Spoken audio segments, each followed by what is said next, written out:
big story tonight is that the whereabouts of Miguna Miguna remain unknown despite being released on bail by Justice Luka Kimaru earlier this evening. And of course, he has been charged with treason, amongst other charges today. And that is why we want to listen now to what Attorney General Miguna Migana's position on the charge of the offence of treason is.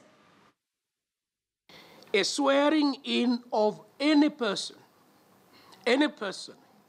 not lawfully declared to have won an election by the Independent Electoral and Boundaries Commission, and a swearing in that is not conducted by the Chief Justice of the Republic of Kenya is a process wholly unanticipated by the Constitution and is null and void and illegal ab initio.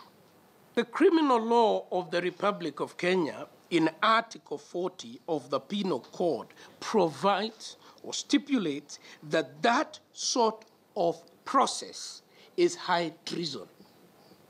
It is high treason in respect of the person so involved and any other person facilitating that process.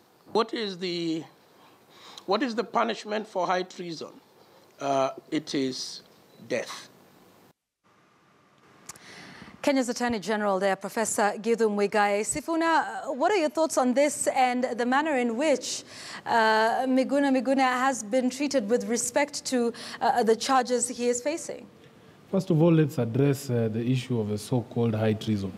I think it is now common knowledge that whenever Miguna Miguna speaks on the law, he should be ignored wholesale because he's misleading the country 90% of the time on what the position of the law is.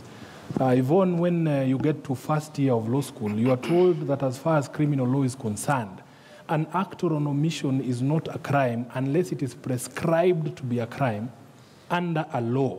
And we know the law that prescribes, these acts to be crimes is the Penal Code. Now, you yourself have shown your viewers what the law says, Section 40 of the Penal Code, on what conduct constitutes treason. So it is for you to take the conduct or the actions or omissions that were happening at Uhuru Park and juxtapose it to the provisions of Section 40, and you will see very clearly that whatever happened at Uhuru Park was not a device to upstage or remove the illegal government of Uhuru Kenyatta. It was not a device to cause him harm. It was not a device to do anything that is prescribed under Section 40. So as a matter of fact, there is no treason that was committed at Uhuru Park. So what would you say happened at Uhuru Park then? What was the purpose of that swearing-in ceremony? Is a taking over north of a people's president, which is something that even the AG himself says is something that is unanticipated outside the law, which tells you that there is no law in this country that proscribes that particular conduct. I am an advocate. I took an oath.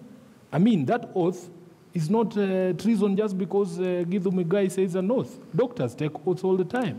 So it is not a treasonable offense or treasonable conduct until it complies on all fours with the provisions of Section 40. If that conduct is not as prescribed in Section 40, then it's not treason.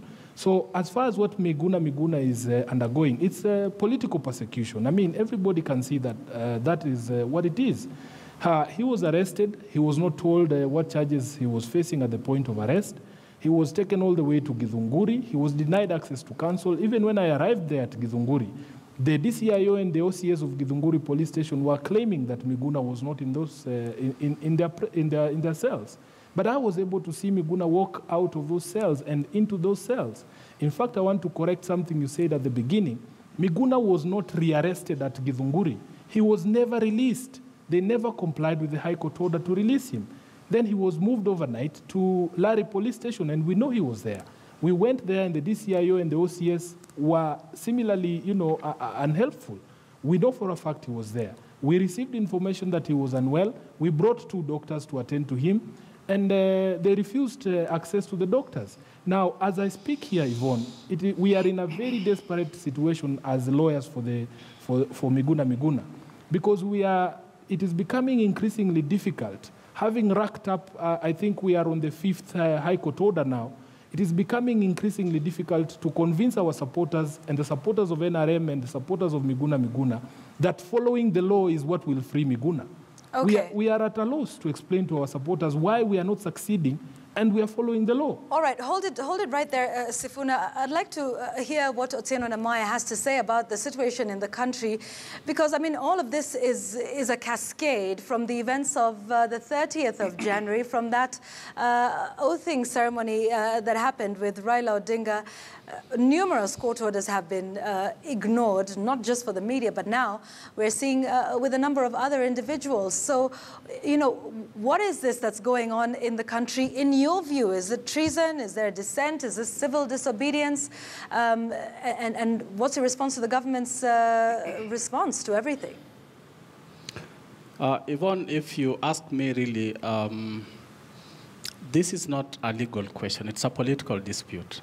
Like you correctly say, everything that is happening now is a culmination of the events of last year when we had a disputed election.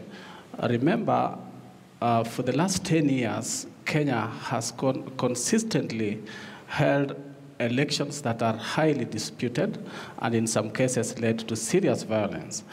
In 2007, when Kenya held a very violent election, there was some agreed paths, so there was an agreed path on how to resolve these issues and ensure that in future, Kenya does not fall into the same problem. And part of that was the 2010 Constitution. And among that included strengthening institutions and respecting those institutions.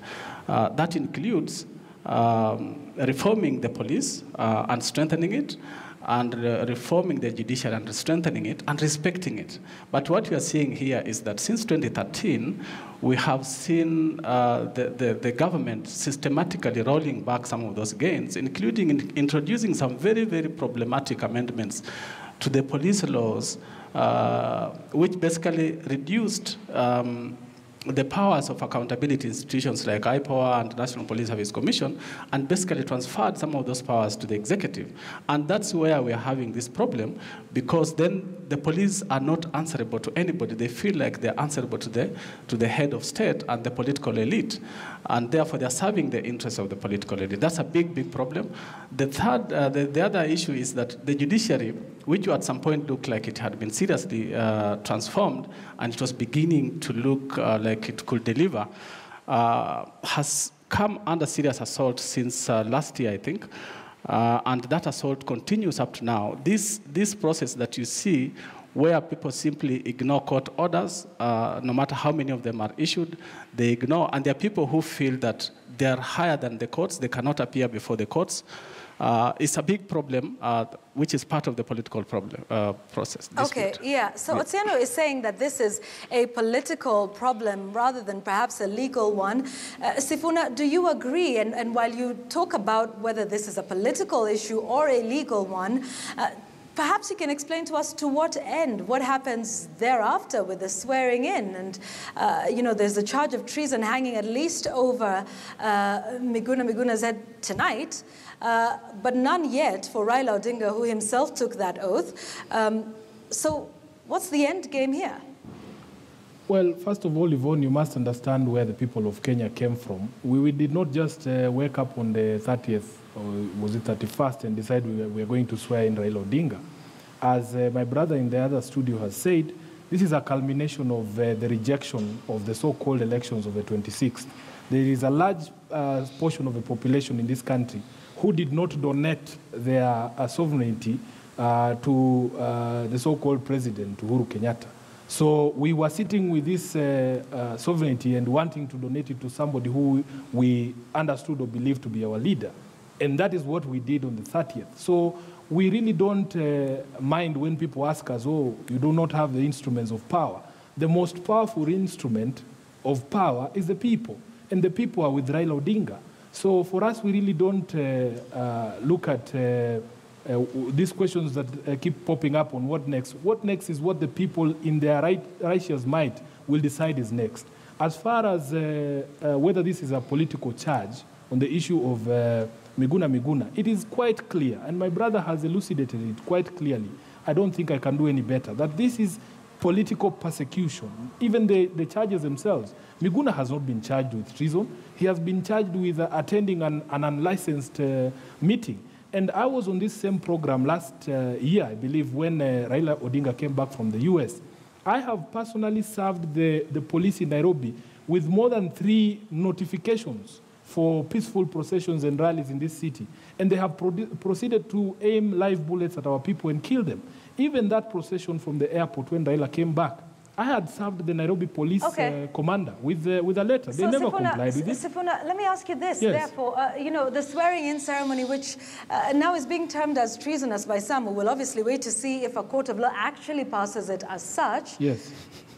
I mean, the purpose of this swearing-in ceremony was what? The search for electoral justice? To donate the people's sovereignty, which they have not given to anyone, to the people's president, Raila Odinga. Is it setting up a parallel government alongside the one we have now? I think that is open to anyone's interpretation. As far as we are concerned, I'm asking your interpretation. My interpretation is that we now have our own president, yes.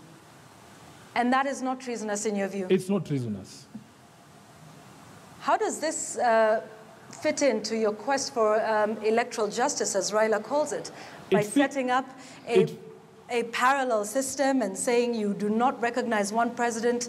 I mean, help those understand how this is not treasonous. It's not treasonous because, as I've told you, this is a culmination of a process. First of all, starting from August the 8th, the elections that were annulled, and the refusal by the IEBC to follow the court order by the Supreme Court to allow Kenyans to see the truth on the results of the election. In fact, for some of us and for many of us, the biggest treason actually happened on the 8th, when the rightful winner of the election was denied that victory. So the sovereignty of the people was overturned by the IEBC. So you cannot talk about treason without addressing what happened on the 8th. As you know, we pulled out of the election of the 26th because we knew that the same was going to happen as happened on the 8th. So having not donated our sovereignty and having stuck with it, we choose as a people who we donate that sovereignty to. And the only person that is deserving of that position, as far as we are concerned, is Uhuru Kenyatta. And I don't know where the problem is, because when Jubilee was swearing in their president at Kasarani, we didn't bother them at all. So why are they bothered about our president? Otieno Namwaya, where do you see this going, the feasibility of a treason charge sticking? We've just shown the history of this in this country. And therefore, you know, what happens now with everything that we're seeing? Miguna Miguna, TJ Kajwang, I think, will have his day in court very soon as well. You know, what are your thoughts as to where we are now? Is this a case of not allowing people to express themselves and therefore they're finding an outlet? Or is NASA being given too much leeway in terms of freedom of expression and taking it too far? What do you think? Yvonne, if you want to understand where we are now and where we are likely heading as a country, you probably need to go back to 2013 and begin to look at the events that have taken place since 2013 in Kenya up to this point. From 2013, one of the things you have seen is that there has been a systematic attack on key sectors and key institutions that could be useful in holding the leadership or the state accountable. The first one was the civil society groups. You have seen what has been happening with the NGOs and the NGO board and what some of the declarations it has been coming up with. And then you know what has been happening with the media since 2013 until recently, last week, when there was a switch off of the stations. And then now you see a crackdown on the political opposition, which is one of the points I was trying to raise at the beginning, that the very declaration of national resistance movement should not be seen in isolation from the gradual process of the shrinking democratic space since 2013. And unless there is a way of controlling that and halting the process, I think we are likely going to see that space shrinking and being taken away completely. Sifuna, final word? The final word is we want to tell our supporters that This is not the first time. As my brother Nyamoya says, even in the first term of Jubilee, we remember the president himself ignoring several court orders, including the one on police recruitment and the payment of the teachers' salaries. So we expected that having forced himself on the people of Kenya, he would become worse. But we want to tell him that we are here to fight for the constitution that was very expensively gotten for us, and to tell the people that we as lawyers, once we are unable to succeed in fighting for these causes in the courts, then we will have to call on the people to come out in the streets. All right. Because under Article 3, we are all enjoined to defend the constitution of this republic. Sifuna, I want to ask you in just 1 minute. Yes. We heard from the president of the LSK today on the events that have been going on. Ahmed Nasser has also spoken about this, and when he was asked whether the Chief Justice should intervene, say something, make a statement about the fact that judges' court orders are being ignored, yes, he said not necessarily. Do you think the judiciary should come out a little more forcefully, or should this be a matter that should be allowed to play out on its own? Do you think the judiciary should have a position on what's happening? I think I detest the manner in which Ahmed Nasser was trying to trivialize the situation we are in as a country, because what underpins the rule of law is obedience of court orders. I want to appeal to the Chief Justice himself to come out and make it very clear that if the police are not going to obey court orders, if they are not going to respect the courts, then all the courts should stop taking police matters and criminal hearings until and unless the police make it clear. And it's not all the police officers. I mean, this is a problem with the leadership of the police. The IG and the Director of Criminal Investigation, it's not all the officers. We want them to, the judiciary to make a very bold statement and say, unless and until respect for the rule of law is restored, we will not hear any cases brought forward by the police. Thank you. Edwin Sifuna, who is a lawyer in the country and is part of Miguna Miguna's legal team, who I might remind you, as of tonight, despite a court ordering his release on bail, his whereabouts remain unknown as of this moment. And Otsieno Namwaya, who is a researcher at the Human Rights Watch, on the big story tonight. Gentlemen, I thank you for your time. That's where we end it for tonight. We'll continue to update you on this big story as it continues to develop and unfold in the coming days and weeks. I'm Yvonne Okwara Matole. KTN Prime is up next. Good night.